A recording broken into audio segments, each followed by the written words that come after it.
त्रिकालदर्शी कैलाशी है।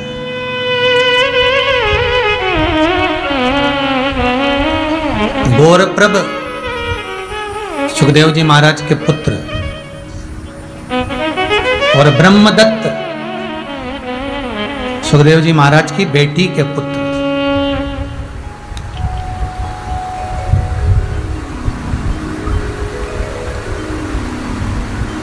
ये शंकर के बड़े उपासक हैं।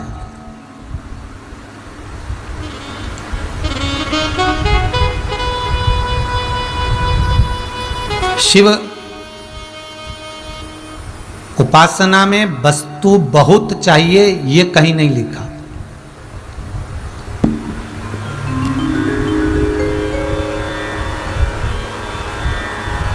एक भक्त ने पूछा, गुरुदेव शंकर जी की उपासना में मान लो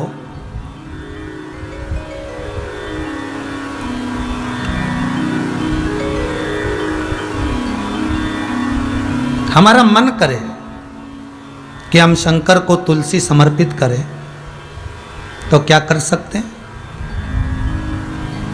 भाई, स्कंद पुराण में, शिव महापुराण में लिखा है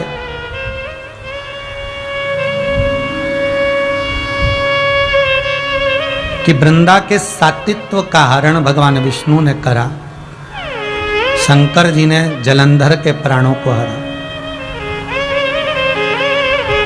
वृंदा तुलसी का क्यारा बनी।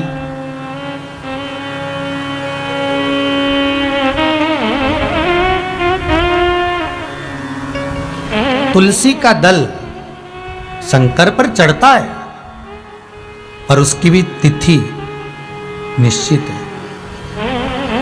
बैकुंठ चतुर्दशी के लिए तुलसी का दल शिव पे चढ़ता है। कई पुराणों में आपको मिलेगा कि तुलसी समर्पित, तो वो तिथि निश्चित है। हाँ, ये जरूर होता है कि तुलसी की जो मंजरी होती है, तुलसी की जो मंजरी होती है, जो तुलसी के ऊपर लगी होती है, वो तुलसी की जो मंजरी होती है वो शंकर की सेवा में जा सकती है, वो शंकर भगवान को समर्पित हो सकती है। पर तुलसी का जो दल है, जैसे कि ये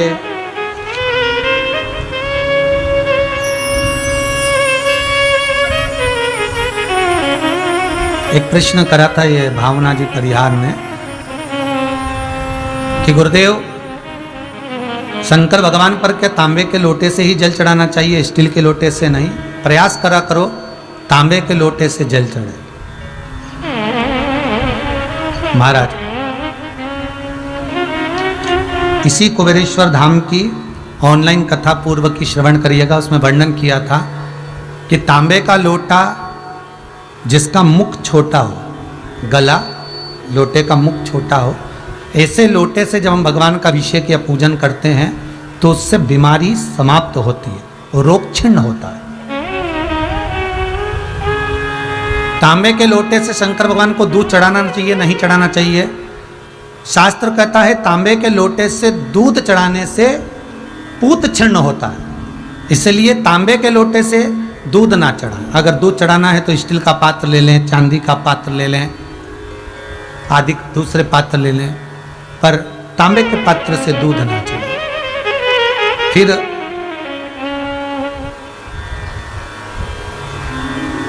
तुलसी के गमले में पानी बिना नहाए नहीं डालना चाहिए क्या? वैसे शिव महापुराण में एक बात अच्छी लिखी है और स्कंद पुराण में भी लिखी है कि यदि तुलसी और बेलपत्र, क्या क्या चीज, तुलसी और बेलपत्र बिना नहाए स्पर्श नहीं करना चाहिए।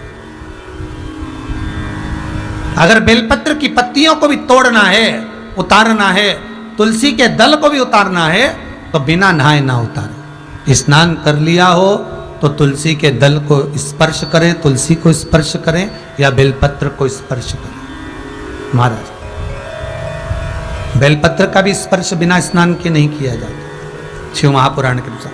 एक प्रश्न किसी माहेश्वरी जी ने करा है इंदौर से, उन्होंने लिखा है कि हम जो पशुपति व्रत करते हैं, वो पशुपति व्रत जैसे आज पूरा हुआ तो एक व्रत छोड़ने के बाद दूसरा फिर कर सकते हैं क्या? करो, मना नहीं है, पर लाइन से ना करें। थोड़ा 2-4 सोमवार उस व्रत को छोड़ दो, पूर्ण होने के बाद उसके बाद आप व्रत करेंगे तो उसका फल आपको पुनः प्राप्त होगा। देवताओं पर किसी भी चीज का दबाव नहीं होना चाहिए। व्रत करने का मतलब आप लोगों को मालूम होगा कि किसी कार्य को सिद्ध करना, किसी कार्य को सिद्धता की ओर लेकर जाना।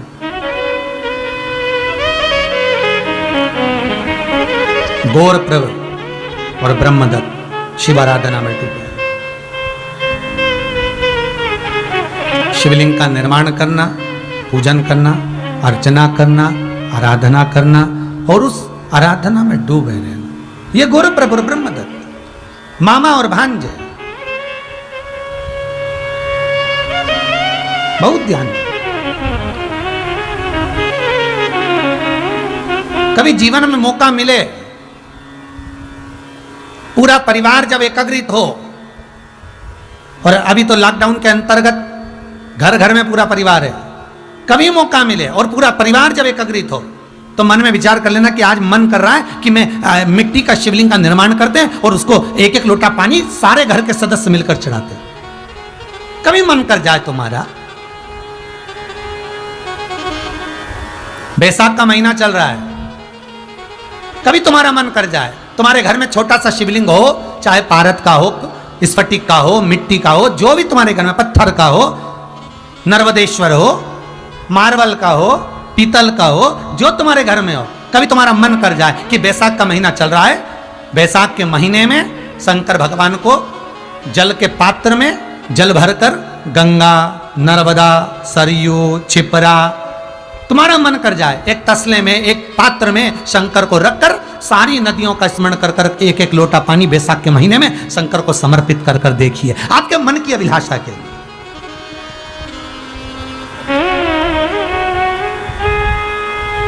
एक उत्सव मना कर देखिए, वो अपने ही घर में, कहीं दूसरी जगह नहीं जाना, तुम अपने ही घर। उज्जैनी में, काशी में, सोमनाथ में, मल्लिकार्जुन में, ओमकारेश्वर में, भीमाशंकर में, वैद्यनाथ में, सारे ज्योतिर्लिंगों में बैसाख के महीने में 5, 7, 11 कलश मिट्टी के, चांदी के भरकर, तांबे के भरकर लटकाए जाते हैं शिव के ऊपर, अलग अलग नदियों के भाव से, गंगा, छिपरा, नर्मदा, सरयू, सरस्वती, यमुना, सारी नदियों के भाव से, और वो बूंद बूंद पानी शंकर जी के ऊपर धीरे धीरे कर चढ़ता रहता है। क्यों? कहते हैं कि ये बैसाख के महीने में शंकर पर जो जल चढ़ता है वो मनोकामना को पूर्ण करने का होता है, रोग मुक्ति के लिए होता है, कार्य सिद्धि। जैसे आज सतुवाई अमावस्या, सतुवाई अमावस्या के साथ में आज है अन्नदान अमावस्या। आज की अमावस्या का वर्णन कितना कहा कि पितृपक्ष में जो अमावस्या आती है उसका भाग केवल पितरों को प्राप्त होता है, पर यह सतुवाई अमावस्या आज का दिया गया अन्न के निमित्त, अगर मालूम पड़े आप कहीं जाकर अन्न का दान नहीं कर सकते तो अन्न के निमित्त से अगर आपने 1 रुपया भी निकाल दिया है और आपके परिवार में, कुटुंब में, कबीले में, मोहल्ले में कोई बिना खाया पिया, भूखा, तड़प कर अगर कोई चला भी गया है, बिना पानी पिए भी कोई चला गया है, बिना गंगा जल के भी चला गया है, तो आज का किया हुआ दान उस जीव को प्राप्त हो जाता है। इसलिए इसको अन्न अमावस्या भी कहा, सतवाई के साथ। ये केवल सतवाई नहीं, अन्न अमावस्या।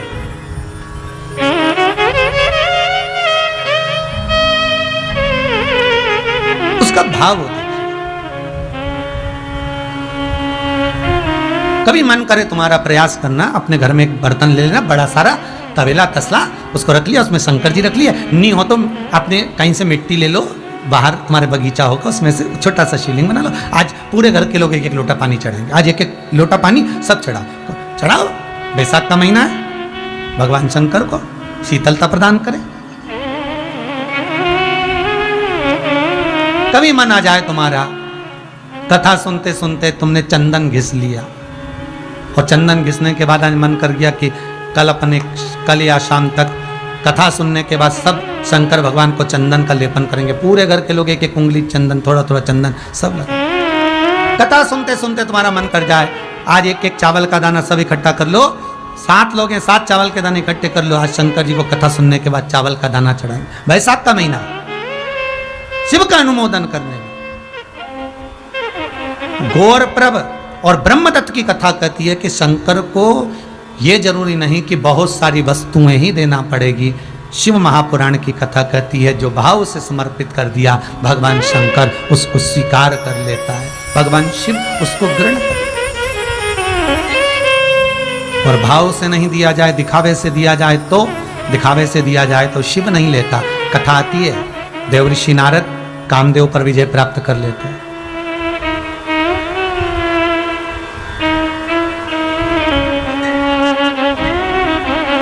और देवऋषि नारद जब कामदेव पर विजय प्राप्त कर लेते हैं और विजय प्राप्त करने के बाद कामदेव पर विजय धारण कर सबसे पहले कामदेव पर विजय प्राप्त करने के बाद देवऋषि नारद भगवान शंकर के पास जाते हैं और शिव जी से कहते हैं जिस कामदेव को आपने जीत पाए उसको मैंने जीता है।